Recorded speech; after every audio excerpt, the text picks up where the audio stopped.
الحمد لله الحمد لله رب العالمين،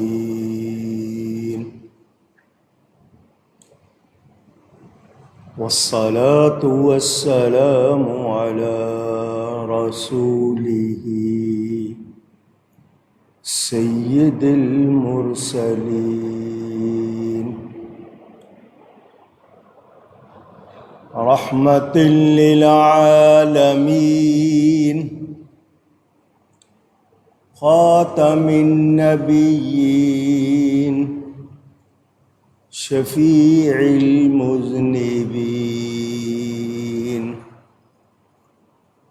سيدنا ومولانا محمد رسول رب العالمين، وعلى آله وصحبه أجمعين. أما بعد، فأعوذ بالله من الشيطان الرجيم. بسم الله الرحمن الرحيم.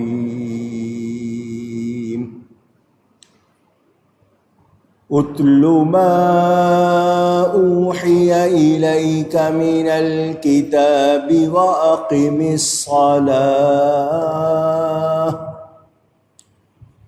ان الصلاه تنهى عن الفحشاء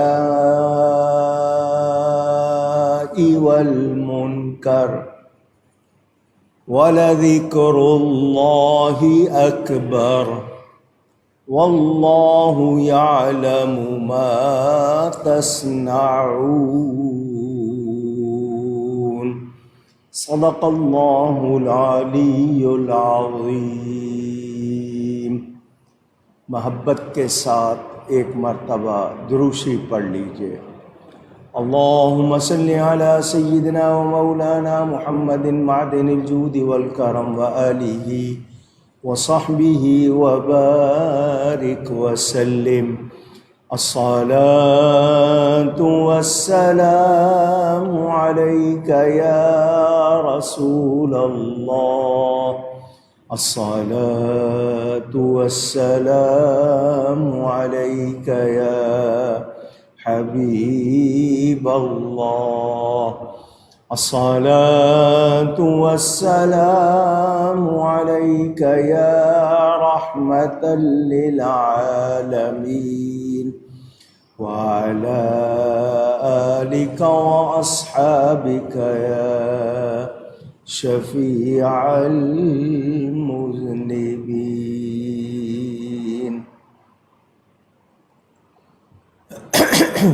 حمد و صلاۃ کے بعد قرآن کریم کی سورۃ العنکبوت کی تفسیر کا بیان جاری ہے.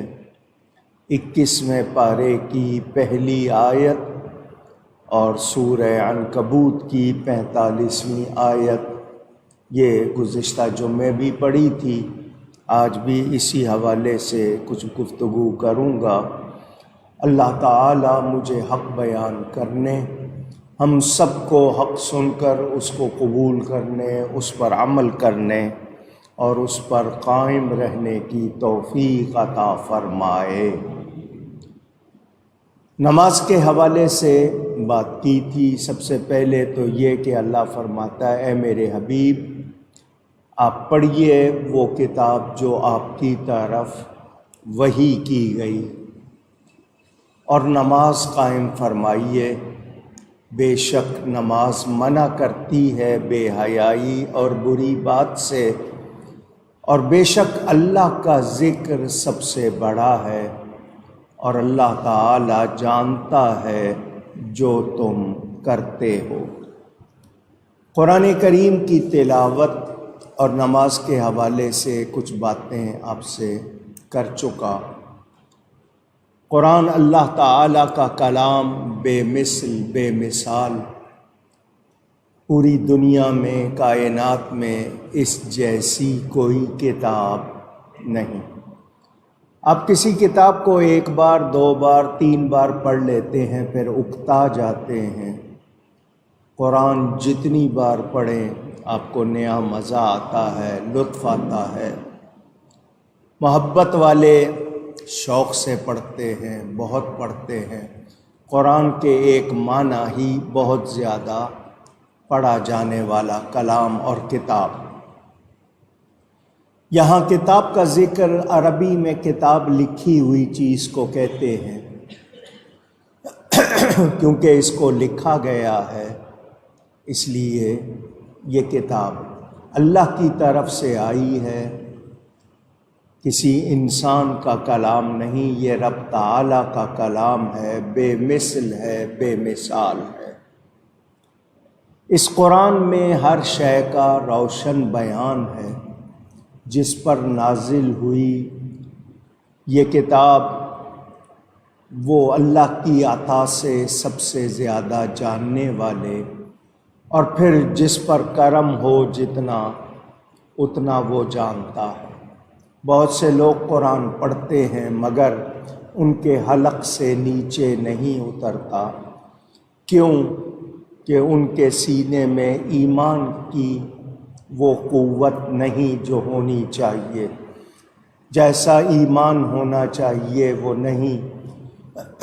نبی پاک صلی اللہ علیہ وآلہ وسلم سے جو وابستگی ہونی چاہیے وہ نہیں، نتیجے میں وہ اس قرآن سے وہ فیض نہیں پاتے۔ یہ قرآن شفا بھی ہے، ہدایت بھی ہے، رحمت بھی ہے، نور بھی ہے۔ یہ تمام علوم کا سرچشمہ بھی ہے۔ اس میں جتنا غور کریں، جتنا زیادہ اس میں آپ اپنے آپ کو لگائیں، اتنے ہی اسرار آپ پر کھلتے ہیں۔ وَأَقِمِ الصَّلَاةَ اور نماز قائم فرماؤ۔ نماز ہمارے لیے بہت اہم، جگہ جگہ قرآن میں اس کا بیان ہے۔ اسلام کے 5 ارکان میں گواہی کے بعد اللہ کی وحدانیت، نبی کی رسالت کی گواہی کے بعد نماز ہے۔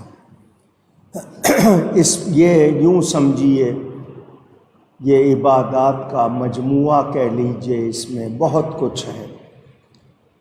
بے شک نماز منع کرتی ہے بے حیائی اور بری بات سے۔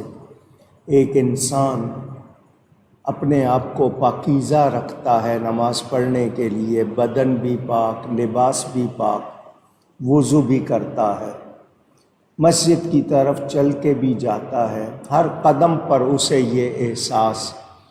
تو اگر وہ اس کو اپنے اوپر طاری کر لے اور اس کو سمجھ لے تو پھر وہ بے حیائی اور بری بات سے بچتا ہے۔ وہ لوگ جو نماز پڑھ کے بھی برائیوں میں ہیں، اس کا مطلب یہ کہ کہیں ان میں کمی ہے۔ نماز ضرور فائدہ کرتی ہے کیونکہ اللہ کا فرمان ہے۔ اب اس نماز سے مراد کون سی نماز ہے؟ 5 وقتہ نماز ہم پر فرض ہے۔ مفسرین فرماتے ہیں جو اہل محبت ہیں وہ کہتے ہیں کہ یہ الف لام عہدی ہے، تو معنی یہ ہوگا کہ اس نماز سے مراد وہ نماز ہے جو نبی پاک صلی اللہ علیہ وسلم نے قائم فرمائی۔ وہ جیسی نماز پڑھتے کوئی نہیں پڑھ سکتا۔ ہم پابند ہیں، ہمیں کہا گیا جیسی مجھے پڑھتے ہوئے دیکھو ویسی پڑھو، تو ہم پڑھتے ہیں۔ میں نے کئی مرتبہ آپ کو سمجھانے کے لیے مثال دی ہے، آگ کو پانی سے بجھاتے ہیں، پانی صاف ہو تو بھی آگ بجھ جاتی ہے، پانی گدلا ہو تب بھی آگ بجھ جاتی ہے۔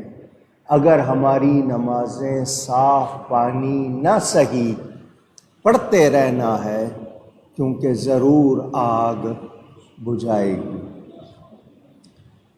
نماز عبادات میں سب سے افضل ہے، اور پھر اس کے بعد اللہ کا ذکر، اللہ کی یاد۔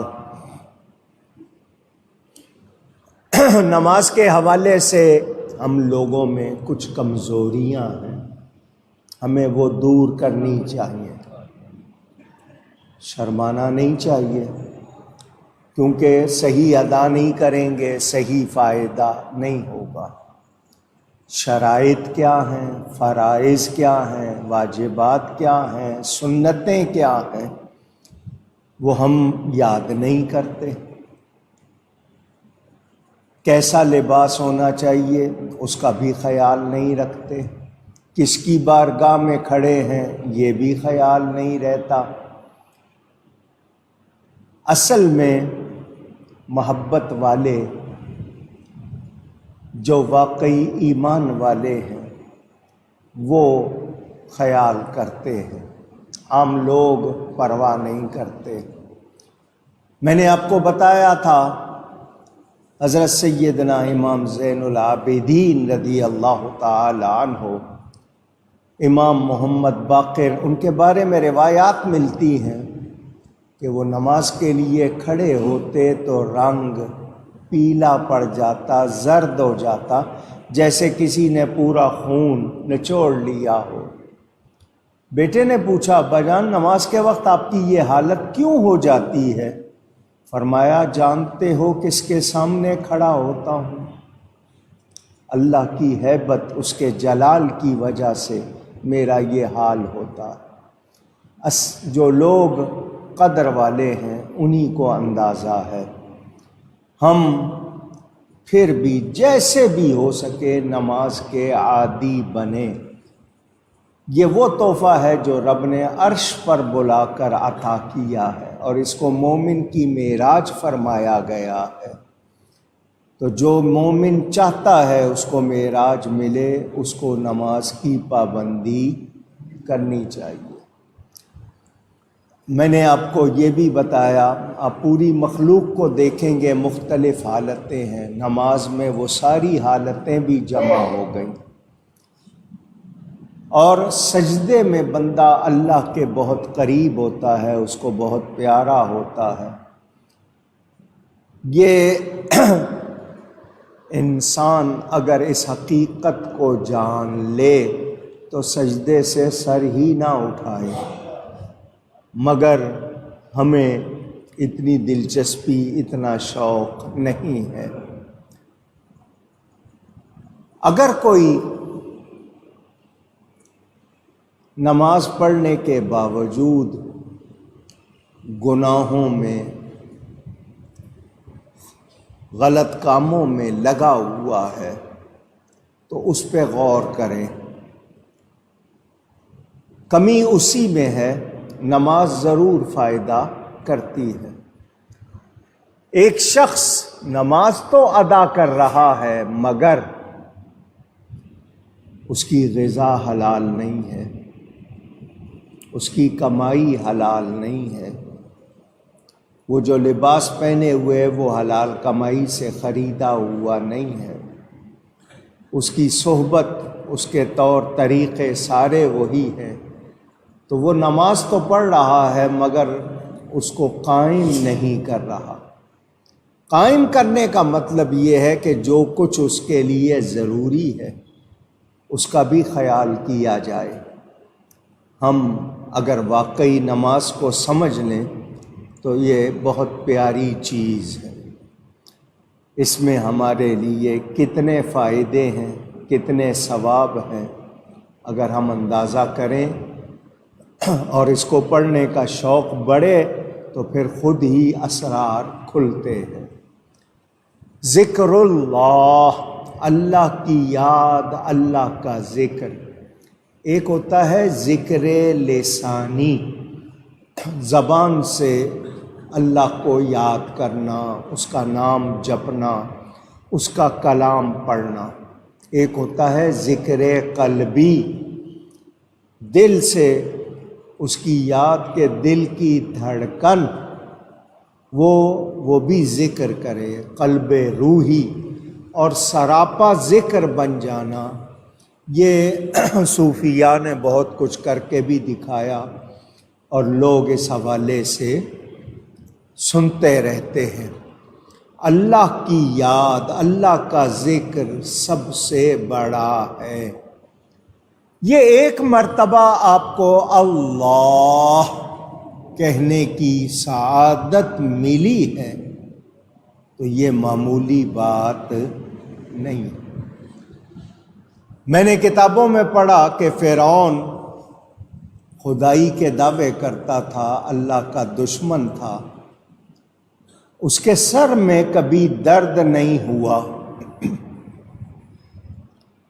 آپ کے کسی کے سر میں درد ہو، لگتا ہے سر پھٹ رہا ہے، بڑی تکلیف محسوس ہوتی ہے، اس کو یہ درد نہیں ہوا، آپ سمجھتے ہوں گے بڑا خوش نصیب۔ نہ، اس لیے درد نہیں دیا اس کو کہ وہ درد میں کہیں اللہ کا نام نہ لے لے۔ اللہ اس کے منہ سے اپنا نام بھی نہیں سننا چاہتا۔ جس کو ذکر اللہ کرنے کی، اللہ کا نام لینے کی، اللہ کا ذکر کرنے کی توفیق نہیں، تو یہ اس کی محرومی ہے۔ اس کو اور کیا سزا چاہیے؟ یہی سزا کیا کم ہے کہ اس کو اللہ کو یاد کرنے کی توفیق نہیں۔ اندازہ کریں۔ اور کچھ ایسے ہیں جو کہتے ہیں سانس اندر جائے تو اللہ، باہر نکلے تو ہو۔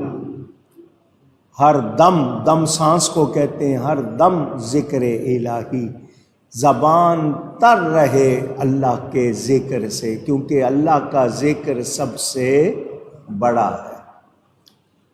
اللہ بڑا ہے، سب سے بڑا ہے، تو اس کا ذکر بھی سب سے بڑا ہے۔ محبت سے اس کو یاد کرنا، دل سے پکارنا۔ ہم پکارتے تو ہیں مگر دل سے نہیں، دعا کرتے ہیں یقین سے نہیں، کلام پڑھتے ہیں بے توجہی، بے دھیانی سے پڑھتے ہیں۔ نتیجہ کیا ہے کہ ہمارا حال ویسا ہی رہتا ہے، ورنہ اللہ کا ذکر کرے کوئی اور محروم رہ جائے، ایسا ہو سکتا نہیں۔ اللہ کو یاد کرنا، کہنے والوں نے کہا یاد او کن، یاد او کن، یاد او، اس کو یاد کرتے رہو، اس کو یاد کرتے رہو، اس کو یاد کرو۔ کوئی ایک سانس بھی غفلت میں، بے دھیانی میں نہ گزرے۔ لیکن ہم صرف مشکل میں، پریشانی میں، تکلیف میں یاد کرتے ہیں، ہر وقت یاد نہیں کرتے۔ کتنے اچھے تھے ہمارے گھر، صبح ہوتی تھی سارے اٹھتے تھے، نماز پڑھتے تھے، قرآن کی تلاوت کرتے تھے، تسبیحات پڑھتے تھے، رات کو جلدی سوتے تھے۔ وہ صحت والی زندگی تھی، خوشیوں والی زندگی تھی، اچھی تھی۔ ہم نے اس کو ختم کر دیا۔ ہم 24 گھنٹے ٹی وی چلائے رکھتے ہیں، ہم دوسرے کاموں میں رہتے ہیں، ہمیں اللہ کی یاد آتی نہیں۔ جبکہ وعدہ کیا ہے؟ وعدہ یہ ہے فاذکرونی اذکرکم، تم مجھے یاد کرو میں تمہیں یاد کروں گا۔ جس کو اللہ یاد کر لے، کتنی بڑی اس کے لیے سعادت، کتنی بڑی اس کی نعمت۔ تمام عبادات جو قبول ہو جائیں، صحیح ہو جائیں، ان کا بدلہ جنت ہے، لیکن ذکر الہی کا بدلہ ذکر ہے کہ آپ ذکر کریں گے، اللہ آپ کا ذکر کرے گا، آپ اس کو یاد کریں گے، وہ آپ کو یاد۔ یہاں وہ والی یاد نہ لے جائیں جو ہم ایک دوسرے کے لیے کہتے ہیں، یہ اللہ کی یاد، کیا مطلب کہ اللہ فرشتوں کے سامنے ایک مرتبہ بھی آپ کا نام لے دے، یا اللہ تعالی آپ پر خاص مہربانی فرما دے، کتنی بڑی سعادت۔ تو فرمایا وَلَا ذِكْرُ اللَّهِ اکبر، ذکر اس میں ہر وہ اللہ کے سارے نام پکارنے ہوتے ہیں تو الف لام کے ساتھ یا کے ساتھ، یا اللہ، یا کریم، یا رحیم، یا رحمان، ورنہ الف لام کے ساتھ پکارنا ہے تو الکریم، الرحیم، الرحمن، الرزاق، الستار، اللہ کا نام پیار سے پکارنا۔ 99 نام جو عام طور پر لیے جاتے ہیں، نام تو اللہ کے بہت سے ہیں، لیکن 99 نام بھی اگر روز ایک مرتبہ پڑھ لیں تو کتنا فائدہ ہوگا۔ اور اس کے لیے آسانی ہر قرآن میں شائع کیے جاتے ہیں، آپ چند مرتبہ پڑھیں گے یاد بھی ہو جائیں گے۔ تو جو ان کو یاد کر لے اللہ کے نام، اس کے لیے خوشخبری ہے کہ وہ جنت میں داخل ہو جائے گا۔ کتنا فائدہ ہے، آپ گنگنانے میں گیت گنگنا لیتے ہو، اشعار گنگنا لیتے ہو، اللہ کا نام لیں گے کتنا فائدہ ہوگا۔ مثلاً آپ کو کہا جاتا ہے کہ کہا کریں ہر نماز کے بعد رات کو سوتے وقت 33 مرتبہ سبحان اللہ، 33 مرتبہ الحمدللہ، 34 مرتبہ اللہ اکبر، یہ ٹوٹل 100 بن جاتے ہیں۔ آپ کو عادت ہو جائے سیکنڈوں میں پڑھے جاتے ہیں، زیادہ ٹائم بھی نہیں لگتا ہے، اس پہ آپ کو کتنا ثواب ہوتا ہے، کتنا آپ کے لیے فائدہ۔ اور ہم نے یہ سنا کہ آپ نے ایک مرتبہ اللہ کہا فرشتہ بن جاتا ہے، پھر وہ آگے کہتا ہے، آگے فرشتے بنتے جاتے ہیں۔ آپ کہیں بیٹھے ذکر کر رہے ہیں، آپ نے ذکر کیا، ذکر جاری ہے، آپ سے لے کر عرش تک نور کی قطار بن جاتی ہے، آپ کے ارد گرد نور کی فضا، فرشتے جمع ہو جاتے ہیں۔ برکت ہوگی یا نہیں ہوگی، امان ہوگی یا نہیں، سلامتی ہوگی یا نہیں۔ مگر کوئی مصیبت آ گئی تو چلو جی 1.25 لاکھ مرتبہ یا سلاموں پڑھو، تکلیف آئی ہے تو پڑھ رہے ہیں، ویسے کیوں نہیں پڑھ رہے؟ اگر ہم سوچیں محفل میں تو اللہ تعالیٰ کا ذکر کرنے سے بہت فائدے، اور اس کا ذکر سب سے بڑا ہے، اور اللہ تعالیٰ جانتا ہے جو تم کرتے ہو۔ اگر صوفیانہ باتیں کروں، اولیاء کرام کی تعلیمات کے حوالے سے باتیں کروں، وہ گفتگو بہت ہو جائے گی، مگر اتنا جانتے ہیں کہ ہم صبح سے لے کے شام تک، شام سے اگلی صبح تک کتنے لوگوں کا ذکر، کتنی باتیں، جی اخبار پڑھ رہے ہیں، ناول پڑھ رہے ہیں، کتابیں پڑھ رہے ہیں، کیا کچھ پڑھ رہے ہیں، دین کی کتاب ہو، کوئی اچھی کتاب ہو تو بات بھی ہے، مگر دوسری چیزوں میں اس سے کیا ہو رہا ہے، ہمیں کوئی ثواب تو نہیں ہو رہا۔ میں نے یہ نہیں کہا کہ آپ کو کتابیں پڑھنا منع ہے، جو اچھی کتابیں ہیں ضرور پڑھیں جس سے کچھ حاصل ہو۔ اور یہاں کیا ہے، یہاں ایک ایک حرف پر نیکیاں مل رہی ہیں۔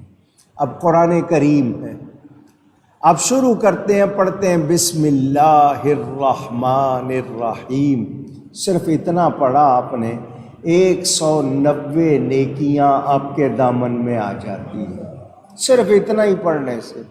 آپ جتنا پڑھتے جائیں گے آپ اندازہ کریں کتنی نیکیاں ملتی جائیں گی، اور پھر غور کریں گے، اس کو سمجھیں گے، کتنے آپ پہ راز کھلیں گے کائنات کے۔ تو آپ اللہ کے ذکر سے غافل نہ ہوں، اللہ اللہ کرتے رہا کریں، اس کو یاد کرتے رہا کریں، کیوں کہ یہ یاد ہی آپ کے لیے سرمایہ بنے گی، یہی آپ کا اثاثہ بنے گی، یہی آپ کی اصلی کمائی بنے گی، اس کو یاد کریں۔ یا ان کے ساتھ وابستہ رہیں جو اللہ والے ہیں، ان کے پاس بیٹھ کر بھی اللہ ہی یاد آتا ہے۔ خود نبی پاک صلی اللہ علیہ وسلم کا ارشاد،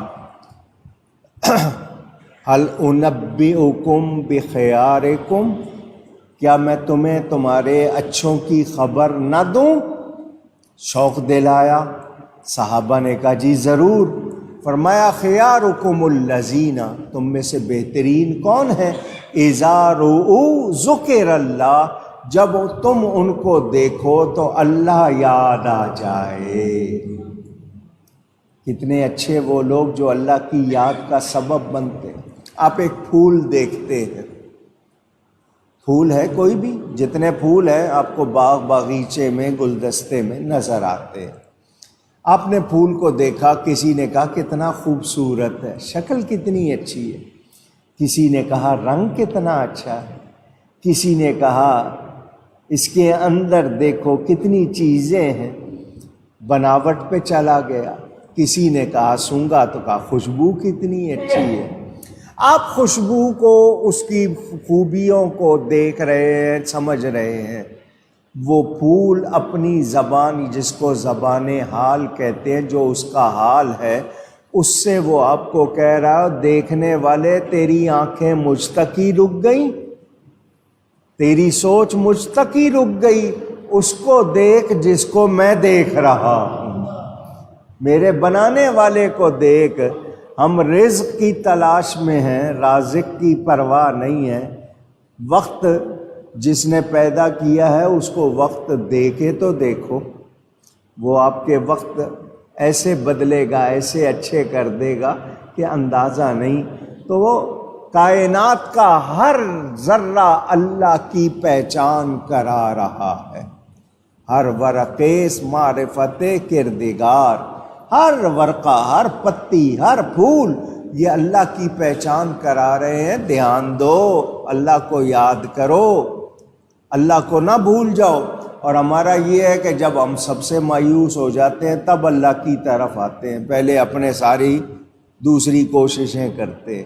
تو اللہ کو یاد رکھیں تو ہمیں فائدہ ہی فائدہ، اس کا ذکر کرتے رہنا چاہیے۔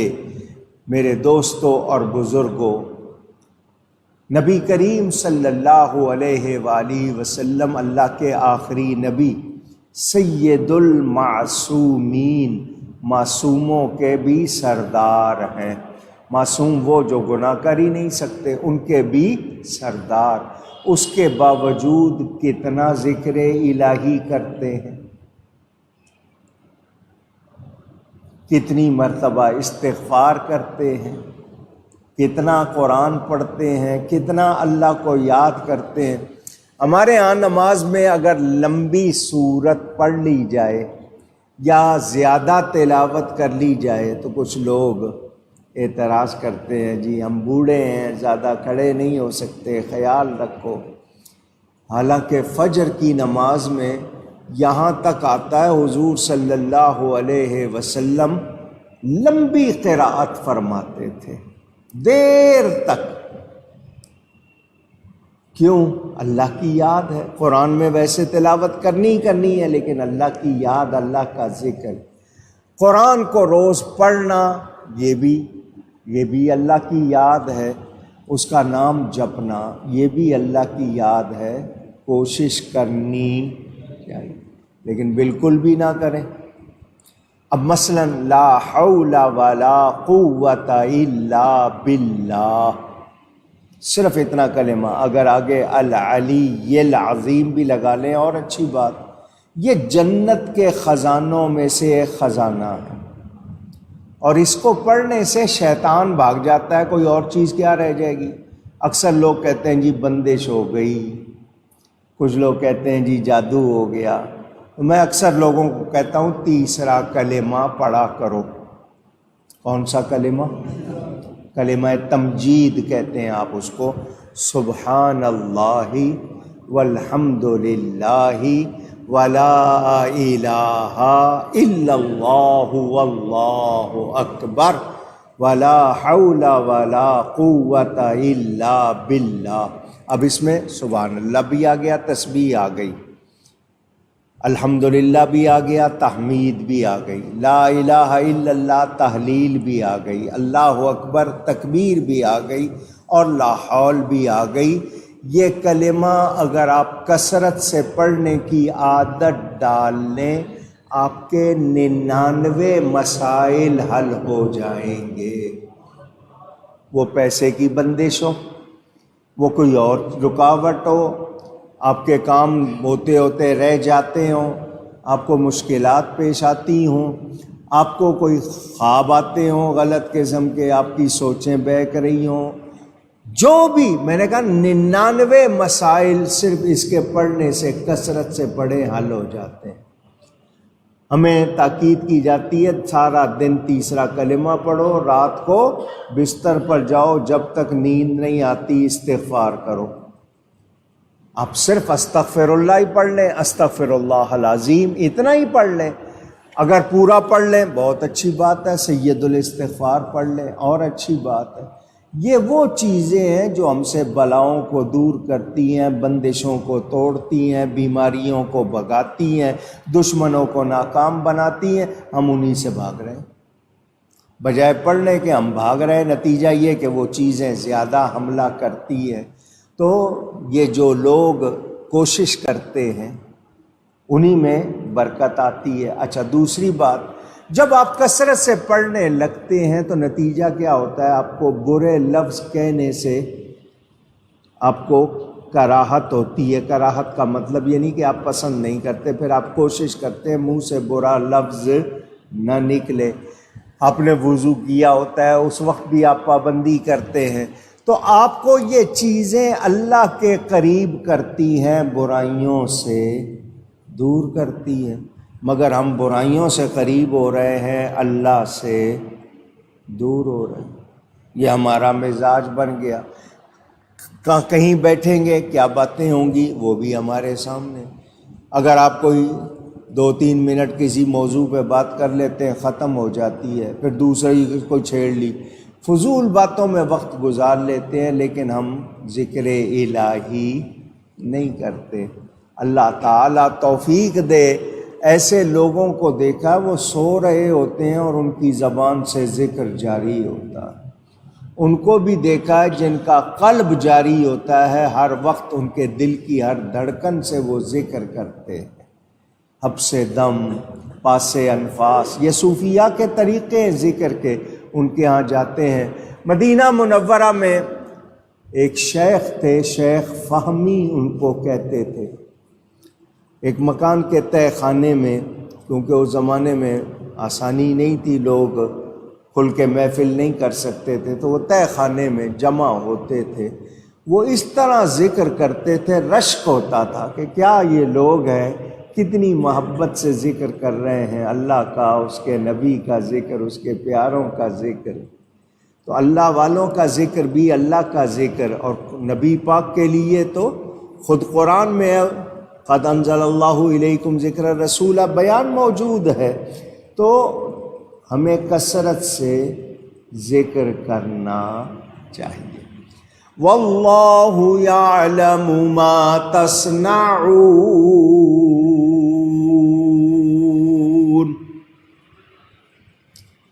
اور اللہ جانتا ہے جو تم کرتے ہو۔ تمہاری زندگی جتنی لوگوں کے درمیان گزرتی ہے، اتنی لوگوں کو معلوم ہے، جو لوگوں سے الگ گزارتے ہو۔ انسان جو اکیلے میں ہے وہ اس کی صحیح پہچان ہے۔ لوگوں کے سامنے تو ہو سکتا ہے آپ کا اٹھنا بیٹھنا بولنا آپ خیال کرتے ہیں دوسروں کا، لیکن اکیلے میں جو آپ ہوتے ہیں وہ آپ کی اصل پہچان ہے۔ تو اللہ تعالیٰ سے آپ کسی طرح بھی چھپ سکتے اونچی، آپ کے کتنے اعمال ہیں، سوچ کیا ہے، وہ بھی رب کو معلوم ہے۔ آپ کے دل کے اندر کیا ہے وہ بھی رب کو معلوم۔ آپ 7 نہیں 70 پردوں میں چھپ کے بھی کچھ کریں گے، رب سے چھپا سکتے نہیں۔ یہ قبر میں کیا ہوگا، آخرت میں کیا ہوگا، کس کے ساتھ کیا ہوگا۔ ہم دوسروں کے بارے میں تو بہت بتا دیتے ہیں، یہ نہیں بخشا جائے گا، یہ یوں نہیں ہوگا، اس کے بارے میں تو فوراً، اپنے بارے میں نہیں سوچتے، دوسروں کے بارے میں فوراً فیصلے دے دیتے ہیں، اس کی بخشش نہیں ہوگی، اس نے ایسا کیا ہے، جج بن جاتے ہیں۔ اللہ جس کو چاہے، جیسے چاہے، جو چاہے سزا دے، جزا دے، اس کی مرضی، مگر مجھے اور آپ کو اپنے آپ کا محاسبہ کرنا چاہیے۔ اس سے قبل کہ ہمارا محاسبہ ہو جائے ہمیں خود کر لینا چاہیے۔ اس کے لیے بزرگوں نے بتایا جب سونے لگو تو 10 منٹ، 24 گھنٹے میں صرف 10 منٹ آنکھیں بند کرو اور یاد کرو کہ 24 گھنٹے میں کیا کیا ہے، اپنے آپ کا حساب کرو، محاسبہ کرو، اور توبہ کر کے سوو، پتہ نہیں اٹھنا ہے یا نہیں۔ ہم تو پلاننگ کرتے ہیں مگر ہمیں اگلے سانس کی بھی گارنٹی نہیں ہے۔ تو مجھے اور آپ کو، ہم سب کو یاد رکھنا ہے کہ اللہ تعالی دیکھ رہا ہے۔ اللہ تعالی جن کا یہ یقین ہے ان کے اعمال بھی اچھے ہوں گے۔ ہم کہتے تو ہیں کہ اللہ دیکھ رہا ہے مگر ہمیں اس کا مشاہدہ نہیں، اس کا حال جو ہم پہ ہونا چاہیے وہ پوری طرح نہیں۔ یقین ہو کہ اللہ دیکھ رہا ہے تو آپ سے کوئی غلط کام کرتے ہوئے آپ پر لرزہ طاری ہو جائے کہ اللہ دیکھ رہا ہے، لیکن ہمارا یہ حال نہیں ہے۔ سوچنا چاہیے، غور کرنا چاہیے۔ اللہ تعالیٰ کو سب معلوم ہے۔ قیامت کے دن بندے کے ہاتھ میں اعمال نامہ دیا جائے گا، نیکیوں کا اعمال نامہ نیکوں کو دائیں ہاتھ میں، بروں کو بائیں ہاتھ میں۔ اس میں آپ کا لکھا ہوا ہے، آپ سے کہا جائے گا پڑھو، بندے سے کہا جائے گا جب اس کو اعمال نامہ دیا جائے گا تو وہ گناہ اس میں لکھے ہوئے، وہ ان گناہوں پہ فوراً کہے گا یہ میں نے نہیں کی ہے، یہ فرشتوں نے غلط لکھ دی ہیں۔ اللہ کے سامنے بندے کی اتنی جرأت کہے گا وہاں پہ فرشتوں نے غلط لکھ دی ہیں، میں نے نہیں کیا یہ۔ اس کو دنیا کا وہی مقام، وہی جگہ دکھائی جائے گی، جس طرح ویڈیو رپورٹ ہوتی ہے نا، آپ کو دیکھ یہ تو ہی ہے یا کوئی اور ہے، اعضاء بولیں گے، انسان کے جسم کے اعضاء بولیں گے، گواہی دیں گے کہ یہ کام کیا۔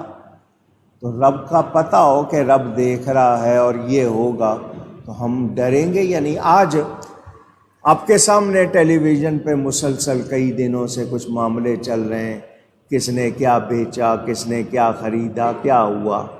خاص طور پر ایک گھڑی کا ذکر آپ لوگ سن رہے ہیں۔ دنیا سے چھپا سکتے ہیں، رب سے چھپائیں گے؟ پوچھ رہا ہوں، بیچا نہیں بیچا، کتنے میں بیچا، کس کو بیچا، آپ دنیا سے کر سکتے ہیں، جعلی رسید بنا سکتے ہیں، جعلی آپ کوئی نہ کوئی بنا سکتے ہیں، رب سے چھپا سکتے ہیں نہیں۔ تو یہ انسان، یہ احساس جس کو ہو جائے، یہ خیال جس کے اندر پختہ ہو جائے، پھر وہ گناہ سے بھاگے گا، وہ گناہ کی طرف نہیں جائے گا، وہ بچے گا۔ اور جس کو نہیں ہے وہ پرواہ نہیں کرتے، لگے ہوئے، ان کو بے خبری، اور اسی بے خبری کو وہ اپنے لیے شاید اچھا سمجھ رہے ہیں اور اس میں دھسے ہوئے ہیں۔ تو اللہ تعالی جانتا ہے، اللہ تعالی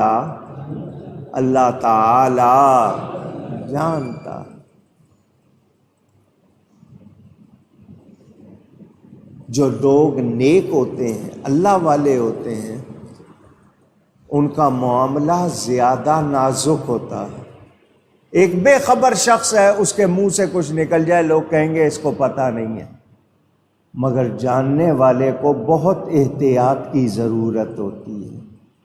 یہ جاننے والا ہے، سمجھنے والا ہے، تو جتنا اللہ سے قریب ہو جائیں گے اتنا ہی اور زیادہ ڈریں گے۔ اور یہ اللہ سے ڈرنا کہا نا، انما یخشی اللہ من عبادہ العلماء، علماء ہی ہیں جو اللہ سے ڈرتے ہیں، کیونکہ وہ زیادہ جانتے ہیں۔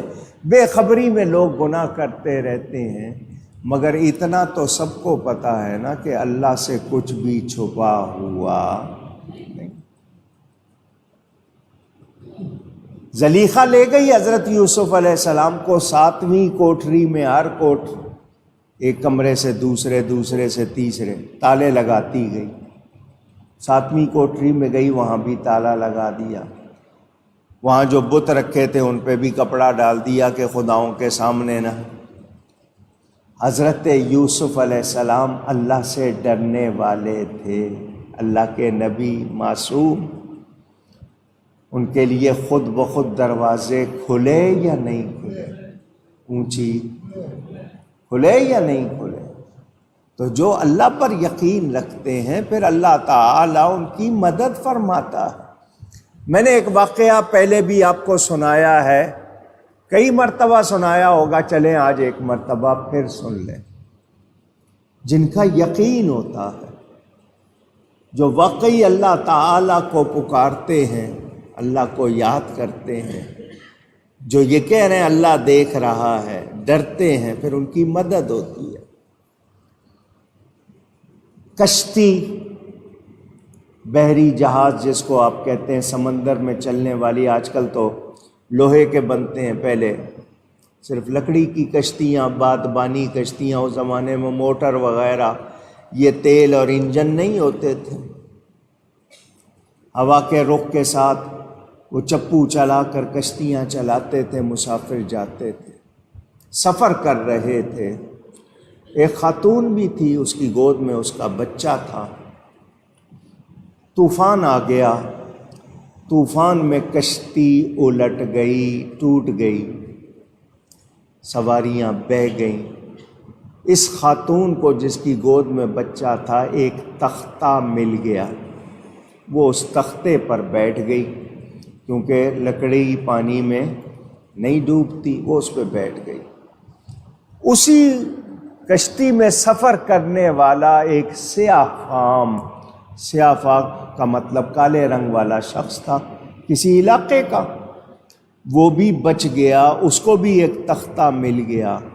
وہ بھی اپنا تختہ چلاتے چلاتے اس عورت کے قریب آ گیا سمندر میں۔ عورت تنہا تھی، شیطان سوار ہو جائے کسی وقت، کس پر، کس وقت، کیسے سوار ہو جائے۔ اس آدمی نے نہیں دیکھا کہ کتنی مشکل سے بچے ہیں، کس حالت سے بچے ہیں۔ اس نے عورت سے اس وقت بھی، اس حالت میں بھی برائی کرنا چاہی۔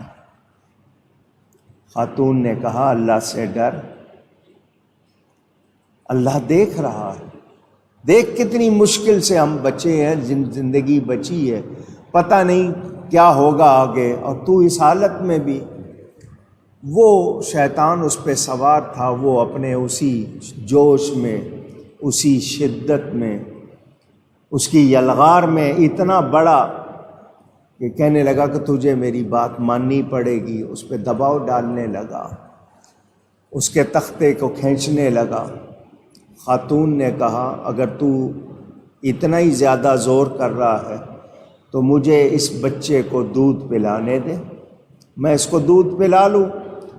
ساتھ ہی اس نے اللہ تعالیٰ کو پکارا، یا اللہ تو دیکھ رہا ہے، اس وقت تیرے سوا میری مدد کرنے والا کوئی اور دیکھے نہ دیکھے مگر تو دیکھ رہا۔ جب عورت نے یہ کہا مجھے بچے کو دودھ پلا لینے دے، اس پہ شیطان سوار تھا، اس نے بچہ اس کی گود سے چھینا اور سمندر میں پھینک دیا۔ کیا گزری ہوگی عورت پہ، کیا کیفیت ہوئی ہوگی اس کی۔ اس نے پھر آسمان کی طرف منہ کیا، میں کمزور ہوں، اس کا مقابلہ نہیں کر سکتی۔ اس نے اللہ تعالیٰ کی بارگاہ میں فریاد کی۔ ایک بہت بڑا جانور منہ کھولے ہوئے آیا اور اس آدمی کو ہڑپ کر لیا۔ اس نے، وہ جو گناہ کرنا چاہ رہا تھا، اس کو ہڑپ کر لیا۔ عورت نے اللہ کا شکر کیا، بہتے بہتے وہ کسی کنارے تک آ گئی، بیٹا چلا گیا، سامان سب چلا گیا، بیٹھی ہے، پتہ نہیں اب یہاں کھانے کو کیا ملے گا، کب تک رکنا ہے، کوئی سہارا آگے جانے کی صورت بنے گی یا نہیں۔ اس کو وہیں رہ رہی تھی، ایک اسی طرح پھر جہاز نظر آیا، اس نے اپنا دوپٹہ ہلایا، کسی کی نظر پڑ گئی، لوگوں نے کہا کہ یہ کوئی انسان ہے، انہوں نے جہاز کا رخ موڑا، اس کی طرف آئے اور اس کو بلا لیا قریب، جہاز میں جوں ہی گئی، سامنے کسی کی گود میں اسی کا بچہ تھا،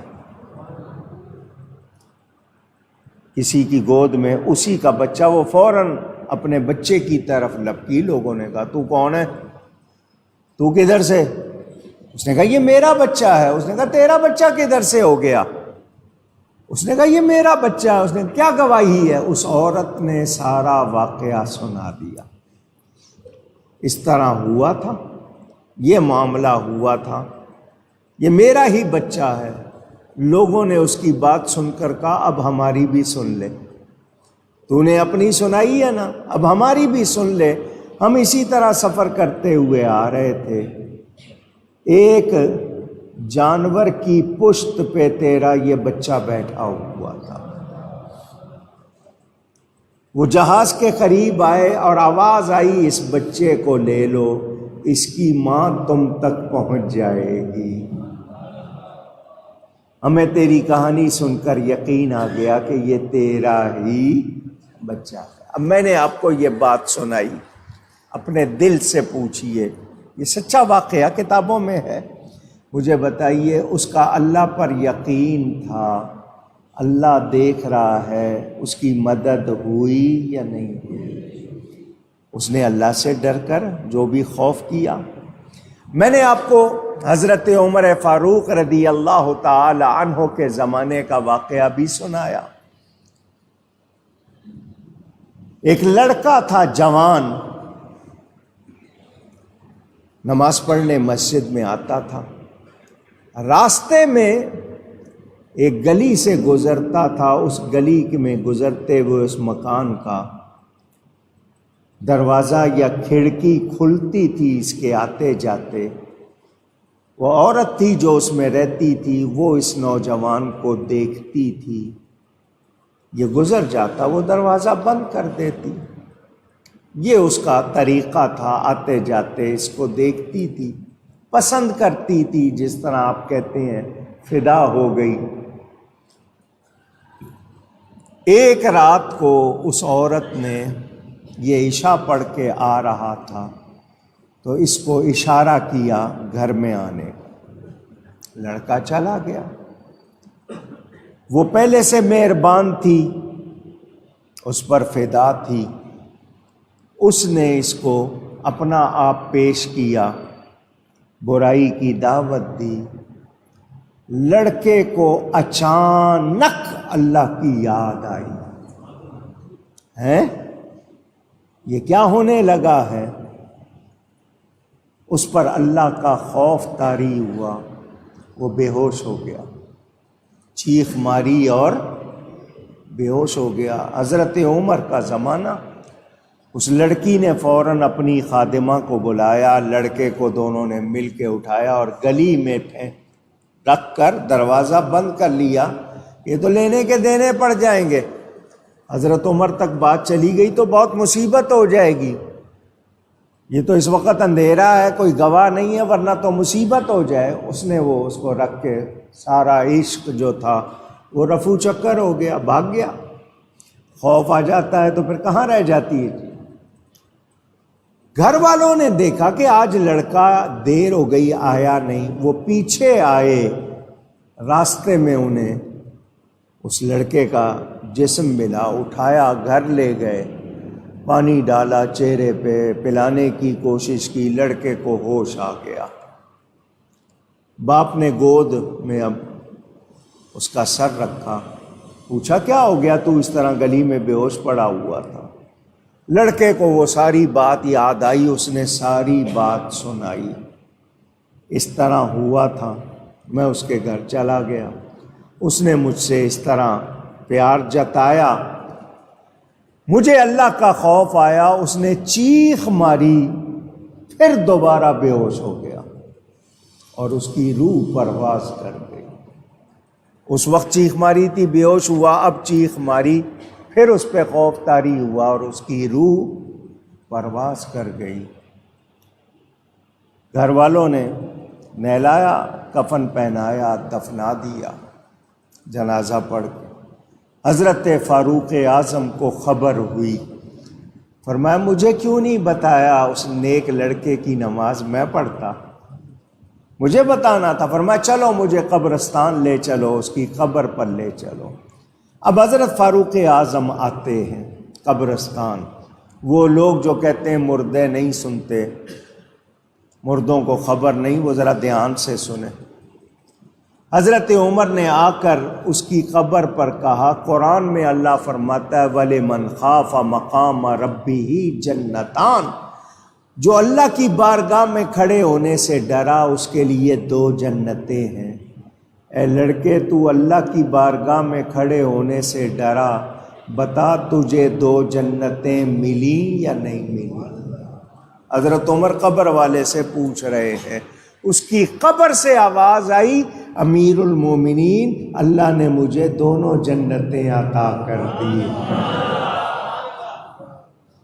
پہچان بھی رہا ہے کہ کون کھڑا ہے باہر، جواب بھی دے رہا ہے۔ تو جو یہ جانتے ہیں کہ اللہ دیکھ رہا ہے، جو اللہ کو مانتے ہیں، جنہیں یقین حاصل ہے۔ سیدنا فاروق اعظم رضی اللہ تعالی عنہ کے زمانے کا دوسرا واقعہ، یہ بھی آپ کو کئی بار سنایا ہے۔ حضرت عمر گشت کرتے تھے، گشت، پیٹرولنگ، رات کے وقت پہرا دینا کہ لوگ سو سکیں۔ آج ہمیں پہرا دینا پڑتا ہے کہ بادشاہ سو سکے، پہلے بادشاہ وہ پہرا دیتے تھے کہ لوگ سو سکیں۔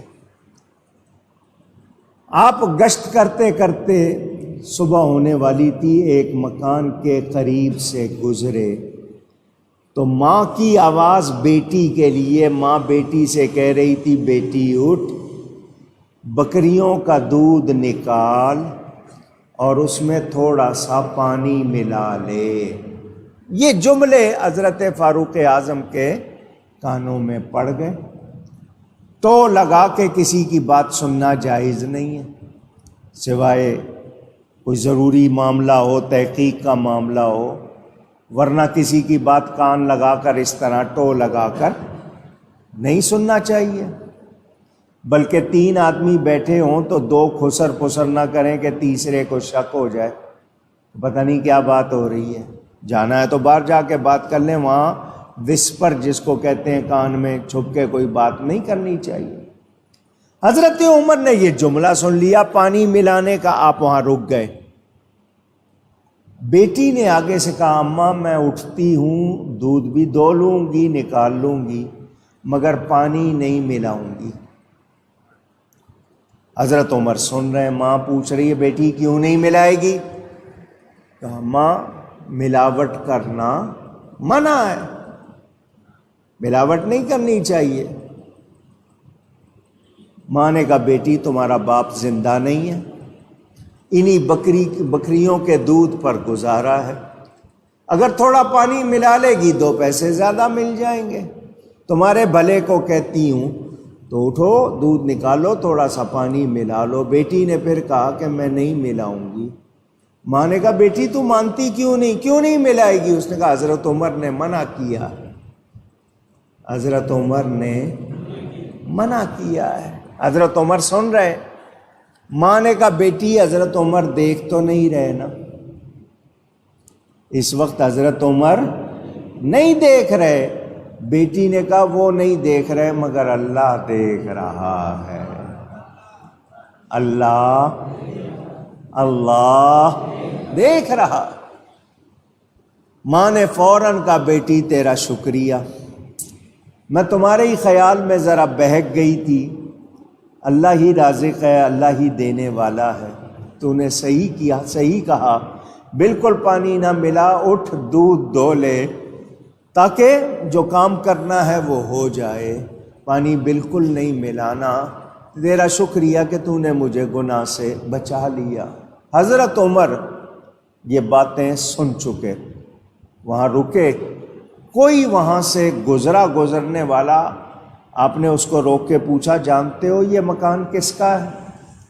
اس نے کہا ہاں جی یہ فلاں شخص تھا، انتقال کر گیا، اس کی بیوہ اور بچے، ان کا یہ مکان۔ حضرت عمر تشریف لے گئے، فجر کی نماز کے بعد اپنے گھر میں بیٹوں کو بلایا اور یہ واقعہ سنایا، فرمایا میں اس لڑکی کو اپنی بہو بنانا چاہتا ہوں جو اللہ سے اتنا ڈرنے والی ہے۔ سنا آپ نے؟ اسی خاتون کی اولاد میں پھر ولی پیدا ہوئے۔ تو یہ میرا آپ کا احساس، اور میں آپ کو سچ بتاؤں، ہماری کمائی، ہماری غذا بڑی اہم چیز ہے۔ ہم کیا کما رہے ہیں، کس طرح کما رہے ہیں، ہمیں احساس ہی نہیں ہے۔ نوکری کرنے والے، مزدوری کرنے والے ہیرا پھیری کرتے ہیں، وقت میں چوری کرتے ہیں، کام چوری ہوتی ہے، جال سازی ہوتی ہے پیسے بچانے کے لیے۔ وہ پرانے زمانے میں رواج تھا، برتن ہوتے تھے تو برتن ایک جیسی شکلیں، تو لوگ ان پر نام لکھوا لیتے تھے، اپنے نام لکھوا لیتے تھے، اس سے پہچان ہو جاتی تھی۔ اس کو پرداز کا کام آج کے زمانے میں کہتے ہیں، اب تو مشین سے ہو جاتا ہے، پہلے ہاتھ سے کرتے تھے، چھینی وغیرہ لے کے وہ چوٹ مارتے تھے، حروف لکھتے تھے۔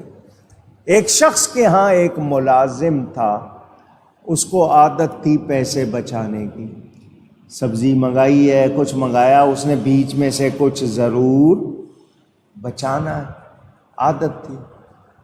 مالک کو یہ پتہ چل گیا، جو اس کا آقا تھا اس کو پتہ چل گیا کہ یہ اس طرح کرتا ہے۔ اس نے برتن بازار سے خریدے، جہاں نام وہ کھودنے والے، گودنے والے تھے، ان کے پاس گیا، سب سے پوچھا اس نے کیا ریٹ ہے، اچھی طرح تسلی کر لی، صحیح ریٹ معلوم کر لیا، گھر آیا، برتن نکالے، حروف کے حساب سے نکال کر پیسے دے دیے، یہ پیسے لے لو، فلاں جگہ جاؤ، وہاں بازار ہے، وہاں سے جا کر یہ نام گدوا کے لے آؤ۔ اسے عادت تھی پیسے بچانے کی، اس نے بازار میں آ کے ایک ایک سے پوچھا، مگر اس کو بھی پتہ چل گیا کہ ریٹ وہ پہلے ہی معلوم کر گیا، کوئی گنجائش نہیں۔ اب اس نے چال کیا چلی، نام میں حسن نام، جیسے سمجھانے کے لیے کہوں، حسن نام تھا، اس نے کہا کہ تو نام لکھ خس، خے سین خس، حسن میں 3 ہو جاتے ہیں، ہے سین نون، اس نے اس کو کہا خس لکھ، 2 حروف کے حساب سے اس نے، لیکن سن، خے کا نقطہ ابھی نہ لگانا، خے کا نقطہ نہ لگانا، صرف اتنا لکھ، نقطہ میں آ کے لگواؤں گا۔ اس نے کہا پتہ نہیں اس نے کہاں لگوانا ہے، خیر اس نے وہ تیار کر لیا۔ جب وہ آیا اس نے دیکھا اس نے لکھ لیا ہے، کہنے لگا تو نے نقطے کے لیے ایک چوٹ تو مارنی ہے، تو بجائے خے کے اوپر مارنے کے سین کے پیٹ میں مار دے، چوٹ تو ایک ہی لگنی ہے، وہ تو نے لگانی ہی لگانی ہے، وہاں لگانے کی بجائے یہاں لگا دے۔ اس طرح فی حرف جو پیسہ بنتا تھا وہ اس نے بچا لیا۔ کیوں؟ اس کی عادت تھی، اس کو یہ نہیں معلوم تھا کہ مالک نہیں دیکھ رہا مگر اللہ۔ اونچی فرق ہے یا نہیں؟ پوچھ رہا ہوں آپ سے۔ تو آپ نوکری کر رہے، کام پورا نہیں کر رہے، کر سکتے ہیں نہیں کر رہے، ٹائم پہ نہیں آ رہے، وہاں پہ بھی ٹیلی فون پہ لگے ہیں، چائے پی رہے ہیں، تو آپ کی کمائی حلال کہاں ہوئی؟ جب حلال نہیں ہے تو اندر اثر بھی نہیں۔ مذاق نہیں کر رہا ہوں، سچ کہہ رہا ہوں۔ حلال کمائی کے اثرات کبھی برے نہیں ہوتے، اور جو غلط کمائی ہے اس کے اثرات کبھی اچھے۔ آپ اپنے بچوں کو کیا کھلا رہے ہیں نوٹ کریں، پھر آپ چاہتے ہیں جی بچہ بگڑ گیا ہے، کیوں بگڑا ہے؟ کھلایا کیا ہے؟ تربیت کیا کی ہے؟ آپ کی کمائی کیسے تھی؟ بھئی گوشت کی دکان میں گئے ہو، پوچھ رہے گوشت حلال ہے، تو وہ بھی پوچھ سکتا ہے کہ جیب میں جو پیسے ہیں وہ بھی حلال کمائی کے ہیں یا نہیں۔ تو جب ہمیں یہ احساس ہی نہیں کہ اللہ دیکھ رہا ہے، تو بتائیے پھر ہمارے اندر نیکی کا احساس جاگے گا؟ پوچھ رہا ہوں۔ یہ غلط کھلا کھلا کے ضمیر کو مردہ کر دیتے ہیں، پھر اس کو، جیسا کہ بخاری شریف میں روایت، ایسا زمانہ لوگوں پر آئے گا، لوگ یہ نہیں دیکھیں گے کہ حلال ہے یا حرام، بس کہیں گے آنے دو۔ وہ ہو رہا۔ سیدنا غوث اعظم رضی اللہ تعالیٰ عنہ کے پاس بادشاہ گیا 2 تھیلیاں سونے کے سکوں کی لے کر، دینار کہتے تھے، سونے کا سکہ ہوتا تھا یا چاندی کا، وہ تھیلیاں لے کے گیا، اس میں سینکڑوں سکے سونے کے، نذرانہ لے کے گیا، تحفہ لے کے گیا۔ سیدنا غوث اعظم نے ان کو نچوڑا، جیسے خون نکلا اس میں سے، فرمایا یہ تیری کمائی نہیں، یہ تو نے لوگوں کا خون چوسا ہوا ہے، غلط ٹیکس لگا کے، غلط طور پر، ظالمانہ طور پہ لوگوں کا یہ چوسا ہوا ہے، آپ نے اس کو نچوڑا تو خون نکلا۔ فرمایا میرے پاس لے آیا، نذرانہ پیش کر رہا ہے، تیری کمائی تو نہیں ہے، یہ تو نے لوگوں پہ ظلم کیا۔ تو یہ اب ہمارے ہاں کیا ہے، میں نے آپ کو بتایا نا تقوی والے کیسے تھے۔ حضرت امام اعظم ابو حنیفہ جو ہمارے امام ہیں، جن کے ماننے والے ہم حنفی کہلاتے ہیں، جنازہ پڑھنے گئے، جس کے گھر کے سامنے جنازہ تھا، اس میں جنازے میں تھوڑی سی دیر ہو رہی تھی، دھوپ کا شدت تھی، عراق میں ویسے گرمی زیادہ ہوتی ہے، بغداد شہر میں بہت دھوپ تھی، تو لوگ ایک مکان کی دیوار کے سائے میں کھڑے ہو گئے۔ جتنی دیر میں جنازہ آتا ہے تو بجائے دھوپ میں کھڑے ہونے کے سائے میں کھڑے ہو گئے۔ سائے کا حکم کیا ہے؟ پورے سائے میں کھڑے ہو یا پورے دھوپ میں، آدھا دھوپ آدھا سایہ یہ جسم کے لیے اچھا نہیں ہے، حدیث میں یہ بھی سکھایا گیا ہے۔ لوگ سائے میں کھڑے ہو گئے، امام صاحب دھوپ میں کھڑے رہے۔ لوگوں نے کہا امام صاحب یہ سایہ ہے، ادھر آ جائیں۔ فرمایا یہ جس کا مکان ہے، جس کی دیوار کے سائے میں تم کھڑے ہو، اس نے مجھ سے قرضہ لیا ہوا ہے، میرا مقروض ہے، مجھ سے ادھار پیسے لیے ہوئے ہیں، اب میں اس کی دیوار کے سائے میں کھڑا ہوں گا تو اس کی دیوار سے فائدہ اٹھانا، فرمایا یہ سود ہو جائے گا۔ کیا ہو جائے گا؟ سوچیں، اور ہم نے کسی سے پیسے لینے ہو تو خام خواہ اس پہ ہم جناب پتہ نہیں کیا کیا اس سے لینا چاہتے ہیں۔ یہ کردار تھے، کیونکہ یقین تھا کہ اللہ دیکھ رہا، اس کو یاد کرتے تھے۔ آج ہمارا یہ حال نہیں، اس طرح کے واقعات کی قطار ہے لمبی، جتنے سناتا جاؤں وہ لوگ اللہ سے ڈرنے والے کامیاب ہوئے۔ ہم لوگ کہتے ہیں ہاں جی اللہ دیکھ رہا ہے، کہتے ہیں، مانتے بھی ہوں گے، مگر اثر نہیں ہے۔ کیوں؟ یہ مجھے اور آپ کو سوچنا ہوگا، کہاں کمی ہے، کہاں غلطی کر رہے ہیں، کہاں خرابی ہے، کیونکہ جس دن یہ یقین ہو گیا اس دن بیڑا پار ہو جائے گا، اس دن فائدہ ہو جائے گا۔ میرے دوستوں اور بزرگوں، اللہ کا ذکر سب سے بڑا، اور اللہ جانتا ہے جو تم کرتے ہو۔ اے لوگو، اللہ کو اپنے سے غافل نہ جانو، وہ سب کچھ دیکھ رہا ہے، وہ سب جانتا ہے، اس سے کچھ بھی چھپا ہوا نہیں۔ وَلَا تُجَادِلُوا أَهْلَ الْكِتَابِ إِلَّا بِالَّتِي هِيَ أَحْسَنُ، اور اے مسلمانوں، اہل کتاب سے، کتابیوں سے نہ جھگڑو مگر اچھے طریقے پر، بہتر طریقے پر۔ إِلَّا الَّذِينَ ظَلَمُوا مِنْهُمْ وَقُولُوا آمَنَّا بِالَّذِي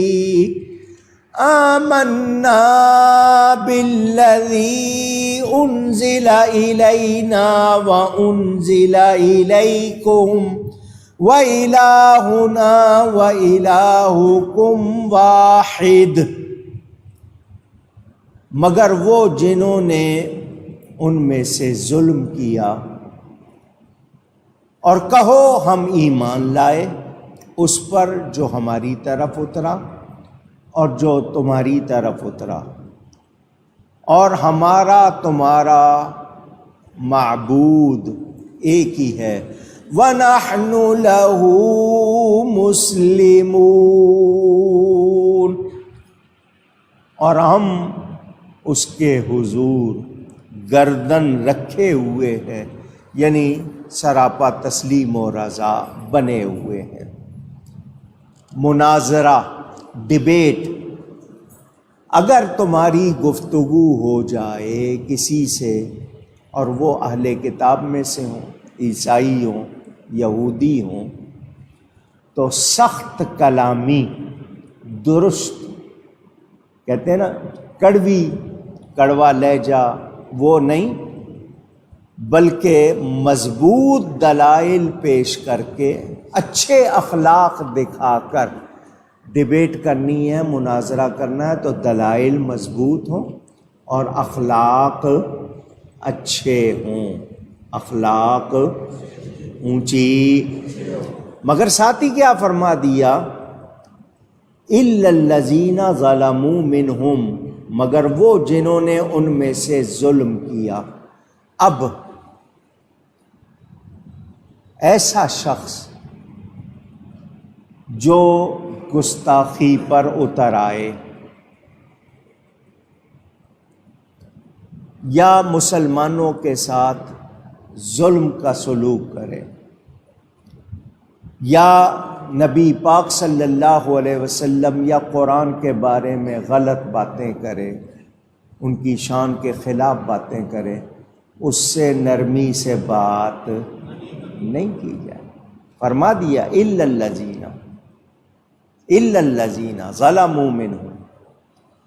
کچھ لوگ کہتے ہیں کہ نہیں، جنہوں نے غلط کیا ہے وہ خود بھگت لیں گے، تم ان کو کچھ نہ کہو، اللہ کو معلوم ہے، اللہ خود نمٹ لے گا، کچھ اس طرح کی بات کرتے ہیں۔ سنیں، آپ کے ساتھ کوئی اگر برا کرے تو آپ کیوں اس سے لڑتے ہو؟ پھر آپ کیوں نہیں کہتے ہو کہ اللہ خود نمٹ لے گا؟ آپ کے پیسے کوئی روک لے، آپ کی چیز کوئی دبا لے، آپ کو کوئی برا کہہ لے تو آپ کارروائی کرتے ہو۔ نبی کے خلاف، دین کے خلاف کوئی بات کرے تو آپ کہتے ہیں اللہ نمٹ لے گا۔ تو کیا میرا تمہارا دین نہیں ہے؟ میری تمہاری کوئی ذمہ داری نہیں ہے؟ اور پھر مجھے یہ بتائیں کہ جس کا کلمہ پڑھتے ہیں اس نبی کے مجرم کو کیا ہم معاف کر سکتے ہیں؟ ہمارا اختیار ہے؟ نہیں، نہ بادشاہ کا اختیار ہے نہ ہمارا اختیار ہے۔ جن کا مجرم ہے ان کو اختیار ہے۔ اب اللہ تعالیٰ فرمائے کہ جی ان کے ساتھ نرمی نہیں کرنی، اور آپ کہو نرمی کریں، تو کیا آپ اللہ سے زیادہ جانتے ہیں؟ اللہ تعالیٰ نے بتا دیا بات کرنی ہے اچھے انداز میں، لیکن جو گستاخ ہیں، جو ظلم کرنے والے ہیں، جو نامناسب بات کریں ان کے ساتھ رعایت کی جا سکتی نہیں، کیونکہ قرآن میں وَلْيَجِدُوا فِيكُمْ غِلْظَةً، یہ قرآن کے الفاظ، لِيَغِيظَ بِهِمُ الْكُفَّارَ، یہ بھی ہے۔ تو جو گستاخ ہوگا، اب جہاں چیرا لگانے کی ضرورت ہے وہاں مرہم لگاتے رہیں گے تو بولیں زہر پھیلے گا یا نہیں پھیلے گا؟ اونچی آپ خود پیسے دیتے ہو ڈاکٹر کو، یہ پیسے لو، چیرا لگاؤ، آپریٹ کرو، آپریشن کرو تاکہ زخم کا جو زہر ہے وہ آگے نہ بڑھے۔ تو اسی طرح وہ شخص جو دین میں ملت میں فساد کرتا ہے، وہ زہر پھیلانے کی کوشش کرتا ہے، اس کے ساتھ رعایت ہو سکتی نہیں۔ نظام کو بگاڑ رہا ہے، پورے معاشرے کو بگاڑ رہا ہے، اس کے ساتھ رعایت نہیں ہوگی۔ ہاں ویسے کوئی آتے ہیں، یہودی آئیں، عیسائی آئیں، اچھے انداز میں بات کی جائے گی، مگر نبی کی توہین کریں گے، دین کی، قرآن کی توہین کریں گے، پھر رعایت ہو سکتی، اونچی کہہ دیں۔ صحابہ کی شان کیا بیان ہوئی؟ نبی پاک کے ساتھی وہ ہیں جو کفار پہ سخت ہیں، آپس میں نرم ہیں۔ یہ ایمان والے کی شان بیان ہوئی کہ کافروں کے ساتھ سخت اور ایمان والوں کے ساتھ نرم۔ آج مجھے بتائیں حال کیا ہے؟ آج کافروں کے ساتھ نرم ہیں، ایمان والوں کے ساتھ سخت۔ کیا اسی پر دعویٰ ہے آپ کو ایمان کا؟ کیا ہے یہ؟ اور پھر چاہتے ہیں کہ نہیں ہم پہ رحمت ہو، ہم پہ مہربانی ہو، ہم جو کچھ کر رہے ہیں وہ ہمارے ہی اعمال ہمارے سامنے، تنگی کی صورت میں، پریشانی کی صورت میں، کبھی کسی وائرس کی صورت میں، کبھی مہنگائی کی صورت میں، کبھی خوف کی صورت میں، یہ ہمارے ہی اعمال ہیں، ہمارے سامنے آ رہے ہیں، اور ہم پھر بھی سیکھ نہیں رہے، سیکھ نہیں رہے۔ ذرا سا زلزلہ آئے گا، 2 دن مسجد بھرے گی، پھر تیسرے دن غائب۔ کرونا آیا، جناب جی تھوڑا سا ڈرے، پھر غائب۔ اذانیں بھی دیں، مہنگی چیزیں بھی بیچی، وہ بھی کیا۔ اے انسان، اللہ دیکھ رہا، اللہ۔ مومنوں کو آپس میں نرم ہونا چاہیے تھا، آپس میں ایک دوسرے پہ سخت ہو گئے، غیروں پہ نرم ہو گئے، الٹا معاملہ ہو گیا۔ جو لوگ ایمان والے ہیں ان کو آداب بھی سکھائے جا رہے ہیں، غیروں سے کس طرح تم نے رکھنا ہے، اہل کتاب سے کیسے رکھنا ہے، بتایا جا رہا ہے۔ دین میں ہر چھوٹی سے چھوٹی بات کا بھی جواب موجود ہے۔ ہمیں تعلیم دی گئی رات کے وقت سوو تو چراغ بجھا دیا کرو۔ آپ کہیں گے چراغ تھا، موم بتی تھی، اب تو بلب آ گئے، تو بلب میں شارٹ سرکٹ نہیں ہو سکتا، آگ نہیں لگ سکتی؟ ہمارے فائدے، سوراخ میں انگلی نہ ڈالو، ہو سکتا ہے کوئی کیڑا ہو تمہیں کاٹ لے۔ ہمیں آداب سکھائے گئے۔ ہم کپڑے اتار کے لٹکاتے ہیں، حکم ہے لپیٹ کے رکھو، لٹکاتے ہو تو شیطانی اثر اس میں آتا ہے، شیطان اوڑتا ہے ان کو، لپیٹ کے رکھو۔ پانی کس طرح پینا ہے، چیزیں ڈھانک کے رکھو، کھانے پینے والی چیزیں۔ میں کسی پہ الزام نہیں لگا رہا، آپ کے ہاتھ میں ٹیلی فون موجود ہے، مختلف کھانے پینے کی دکانیں، ان میں جانور آزادی سے گھوم رہے ہوتے ہیں۔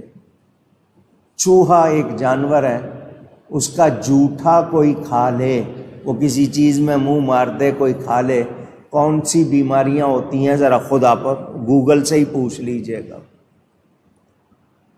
گھر میں چھپکلی چلتی ہے، یہ چھپکلی کسی کھانے کی چیز میں منہ مار دے، وہ آپ پی لیں، یہ کوڑ تک کی بیماری ہو جاتی ہے اس سے۔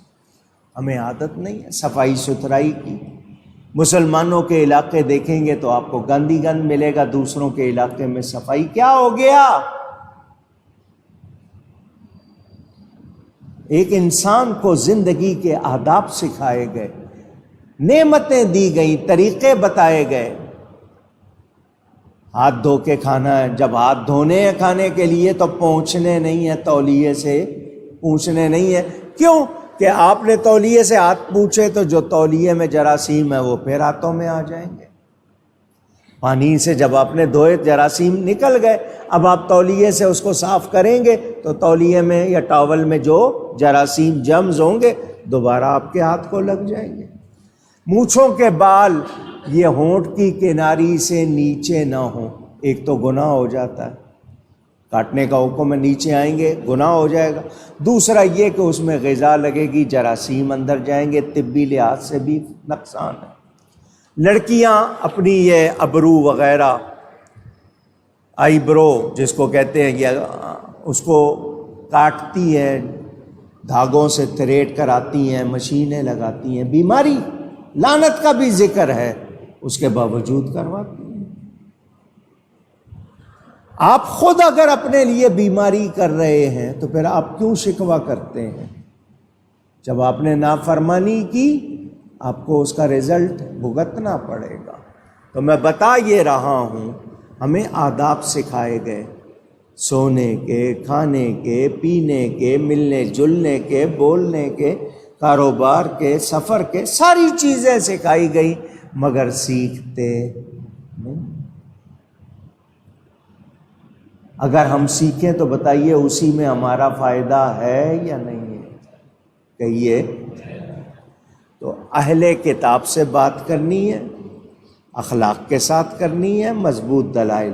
یہاں سے یہ بھی پتہ چل گیا کہ ہر ایک کو بحث نہیں کرنی چاہیے، ہر ایک کو بحث مباحثہ نہیں کرنا چاہیے۔ کس کو کرنا چاہیے؟ جس کے پاس مضبوط دلائل بھی ہوں، سلیقہ بھی ہو۔ کیونکہ آپ اگر کچی بات کریں گے آپ کے لیے وبال بھی بن جائے گا، دوسرا جو ہے وہ پھر اس کو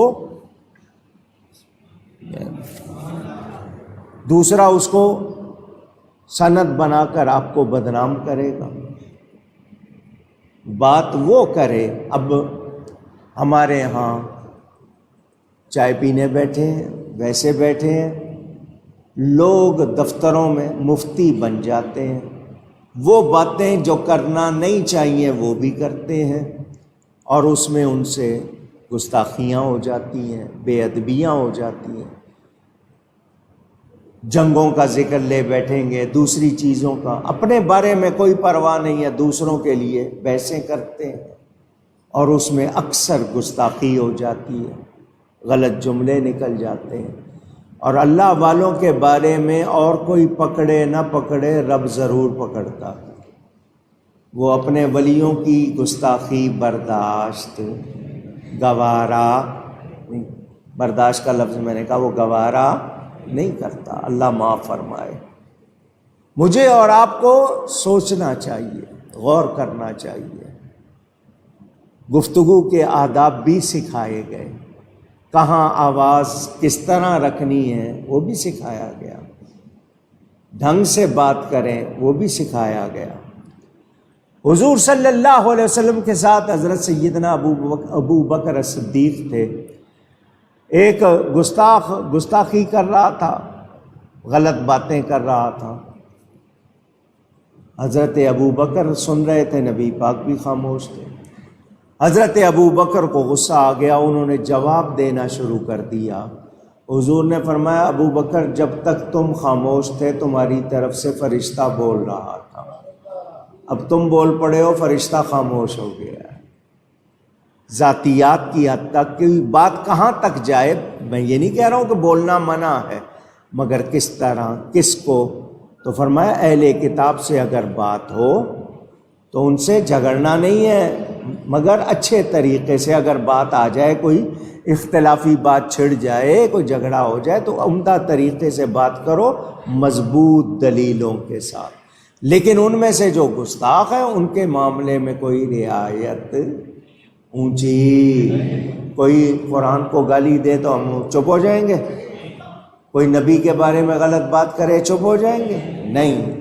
تو جو حکم ہے اس کو سمجھے، کیونکہ عیسائیوں کی طرف بھی کتاب اتری، عیسائیوں کی طرف بھی رسول آئے، اور وہ بھی مانتے ہیں، مگر ان کا ماننا غلط ہو گیا، انہوں نے ظلم کر لیا، وہ اس سے ہٹ گئے۔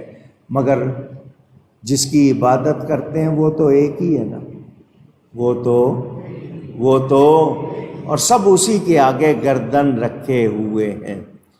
جو مسلمانوں کو ستائے، ہو غیر مسلم، یا نبی کی شان میں گستاخی کرے، یا جو ٹیکس اس پہ لگایا گیا جزیہ دینے میں کوتاہی کریں، ان پر ڈانٹ ڈپٹ کرنا بلکہ جہاد کرنا ضروری ہوتا ہے۔ جہاد کرنا، اونچی کہیے گا، ہاں، اس وقت رعایت کی جا سکتی نہیں،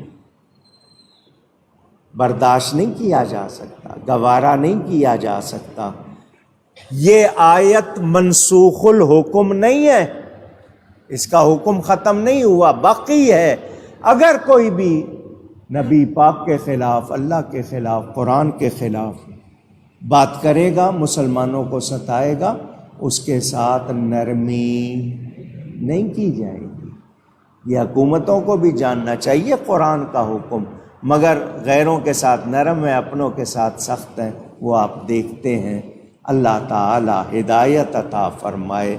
گفتگو میں کوئی غلطی ہوئی ہو، اللہ تعالی اس کے رسول صلی اللہ علیہ وسلم کی بارگاہ میں توبہ کرتا ہوں۔ وما علی الا البلاغ۔ ایک دو باتیں آپ کے سامنے۔ جمعرات کو 10:30 بجے سے رات 12 بجے تک لائیو پروگرام ہوتا ہے سوال و جواب کا، اکاڑوی فورم کے نام سے۔ وہاں بھی میں ذکر کرتا ہوں ضروری باتوں کا، جمعے میں بھی آپ کے سامنے۔ امریکہ میں ان کے وسطی مدت، یعنی جو 4 سال ہوتے ہیں، ان 4 سال میں سے 2 سال گزر جائے تو درمیان ہو جاتا ہے، انتخابات ہوتے ہیں، انتخاب ہوئے ہیں، الیکشن ہوئے ہیں۔ دوسری پارٹی جو حکمران پارٹی کے مقابل ہے، اس کے لوگ آئے ہیں، آتے ہی قانون پاس کر لیا ہے، قرارداد منظور ہو گئی ہے، مرد کا مرد کے ساتھ، عورت کا عورت کے ساتھ رہنا، تعلق قائم کرنا۔ ٹرانسجینڈر کا قانون جو پاکستان میں بنا رہے تھے، یہ دنیا بھر میں یہ برائی قانونی طور پر منظور کی جا رہی ہے۔ آپ کے پاکستان میں ایک فلم بنائی ہے جس کا نام ہے جوائے لینڈ، اس پر بحث ہو رہی ہے، سوال آتے ہیں تو ہمیں بھی پتہ چل جاتا ہے، ورنہ اتنی فرصت کہاں کہ ان کے بارے میں بھی جانتے پھریں۔ اس جوائے لینڈ فلم میں بھی جو کہانی ہے، وہ سینسر والوں نے کہا کہ اس میں 2-3 جملے ہم نے نکال دیے ہیں جو نامناسب تھے، باقی ٹھیک۔ اس فلم کا مقصد بھی یہی ہے، آپ کے اندر بیج بونا کہ مرد مرد سے تعلق رکھ سکتا ہے، عورت عورت سے تعلق رکھ سکتی ہے، یعنی مرد کی شادی مرد کے ساتھ، عورت کی شادی عورت کے ساتھ۔ بولو یہ خدا کے حکم سے لڑائی ہے یا نہیں ہے؟ اب حکمران چونکہ لیتے ہیں امداد این جی اوز سے بھی، این جی اوز کا مطلب غیر سرکاری تنظیمیں ہوتی ہیں دنیا میں، یا ملکوں سے ان کو ملتی ہے امداد، تو امداد دینے والے ان پر کچھ تقاضے بھی کرتے ہیں کہ تمہیں یہ کرنا ہوگا۔ سفیر بھی آتے ہیں، میمورینڈم MOU کہتے ہیں، میمورینڈم آف انڈرسٹینڈنگ، اس میں لکھا ہوتا ہے یہ بھی کریں گے یہ بھی کریں گے، سائن کیے جاتے ہیں۔ اس ملک کو اللہ کے نام پر بنایا تھا۔ اسلامی جمہوریہ پاکستان مسلمانوں نے اسلام کے لیے بنایا تھا۔ یہاں غیر اسلامی باتوں کی کوئی گنجائش نہیں ہونی چاہیے۔ اسمبلی ہو، عدلیہ ہو، فوج ہو، مقننہ ہو، کوئی ادارہ ہو، کوئی ایجنسی ہو، ملک میں یہ تسلیم کیا گیا کہ سپریم لا قرآن و سنت ہے، تو قرآن و سنت کے خلاف کوئی فلم، کوئی ڈرامہ، کوئی کتاب، کوئی جلوس، کوئی ریلی، کوئی احتجاج، کوئی مظاہرہ برداشت نہیں کیا جا سکتا۔ مگر یہاں پر نیکی کے لیے نکلو گے تو گولیاں چلائی جائیں گی، برائی کے لیے نکلو گے تو کھانے کھلائے جائیں گے، استقبال کیا جائے گا، پولیس بھی، فوج بھی، سب آ کے پروٹیکٹ کریں گے، حفاظت کریں گے۔ دین کے لیے نکلو گے تو آپ پر گولیاں چلا دی جائیں گی۔ ایسا ہی ہے یا نہیں ہے؟ 1974 سے پاکستان کے آئین میں بھی یہ بات شامل ہو گئی کہ قادیانی غیر مسلم ہیں، مگر وہ اپنی عمارت بنا کر مینار بھی بنائے، اس پہ مسجد بھی لکھیں، کوئی پکڑ نہیں ہے۔ مسلمانوں والی باتوں کی ان کو اجازت نہیں، جبکہ وہ مسلمان نہیں ہیں، لیکن وہ سب کچھ کر رہے ہیں، لیکن کوئی شے دے رہا ہے ان کو۔ حکومت کی ذمہ داری ہے، مگر حکومت نے خرچہ کرنا سیکھا ہے، ٹیکس لگانا سیکھا ہے، منافقت کرنا سیکھا ہے۔ جتنے آئے ہیں، میں کسی کا حامی نہیں ہوں، جو خان گیا اس کا یا جو میاں آئے ہیں ان کا، کسی کا حامی نہیں ہوں۔ 75 سال میں کوئی ایک آدھا شخص بچا ہوگا، ورنہ سب کے اوپر قتل ہے۔ ان کی وجہ سے کتنے لوگ قتل ہوئے، کتنے لوگوں کی لوٹ مار ہوئی ہے، انہوں نے کیا کیا غلط کیا، کسی کا دامن صاف نہیں ہے۔ لوگ ان کے پیچھے لگے ہوئے ہیں، ریلیاں نکال رہے ہیں، کیا ملتا ہے؟ کیا دینا ہے انہوں نے؟ جو مر جائیں گے ان کے جنازے میں بھی نہیں آئیں گے۔ یہ چاند دینی ہے تو نبی کے نام پر دو۔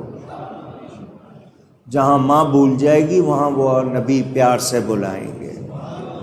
ماں جب اکلوتے کو بھولے، آ آ کہہ کے بلاتے یہ۔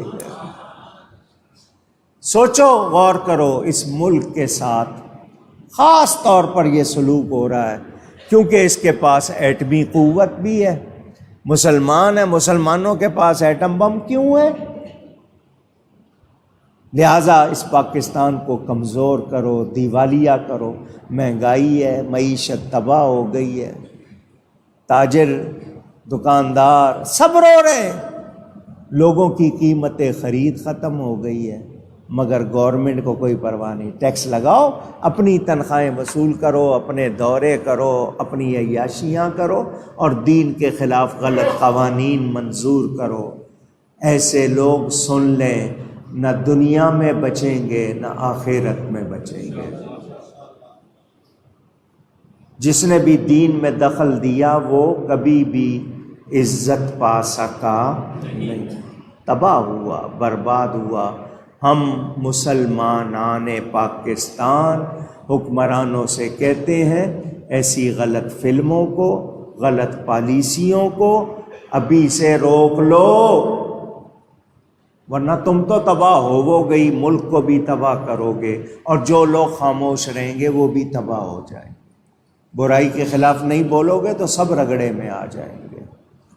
تو ہمارا یہی مطالبہ ہے، یہ پاکستان ہے، اس میں غیر اسلامی باتیں قبول نہیں۔ مگر میں آپ سے کیا کہوں، آپ لوگ بھی دکان کا نام رکھتے ہو مدینہ ملک شاپ، ملک دودھ کو کہتے ہیں نا، نام مدینہ رکھا ہوا ہے، کیا دودھ خالص بیچ رہے ہو؟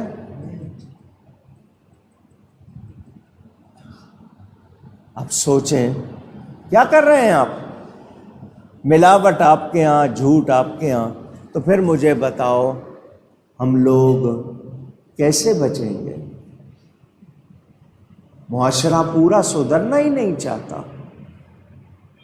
اس پہ آپ کو غور کرنا ہوگا۔ کہہ رہے ہیں جی 20 دن کا پیٹرول رہ گیا ہے، اتنے دن کا پانی رہ گیا ہے، اتنے دن کے پیسے رہ گئے، اس کے بعد کیا ہوگا؟ آپ لوگ مست ہو۔ پوری دنیا پریشان ہو رہی ہے۔ پاکستان کے حالات آپ کو یہ کہاں لے جا رہے ہیں؟ اصل مقصد ہے کہ معاشی طور پر آپ کو ختم کر دیں، آپ سے ایٹم بم واپس لے لیں، بس ان کا یہی مقصد ہے کہ ان کے پاس یہ جو ایک چیز خطرناک آ گئی ہے یہ نکلوا لو ان سے۔ اللہ تعالی ہمیں غیرت ایمانی عطا فرمائے، اور اسلام اور پاکستان کے مسلمانوں کے دشمنوں کو اللہ تباہ و برباد فرمائے۔ مگر جوش کے ساتھ ہوش بھی چاہیے، جو کرنا ہے وہ بھی کرنا ہے، غافل نہیں رہنا۔ اس ہفتے میں متعدد ہستیاں انتقال کر گئیں پاکستان میں، ہندوستان میں۔ انجمن طلبہ اسلام کے ایک بڑے قابل قدر ساتھی پروفیسر محمد طفیل سالک صاحب انتقال کر گئے، اللہ ان کی بھی مغفرت فرمائے، اور بھی جتنے ایمان والے چلے گئے اللہ ان کی مغفرت فرمائے۔ عادل شاہ صاحب کے والدین کی برسی تھی گزشتہ رات، اللہ ان کی بھی مغفرت فرمائے، اور بھی جتنے لوگ دعاؤں کے لیے کہتے ہیں اللہ تعالیٰ خیر فرمائے۔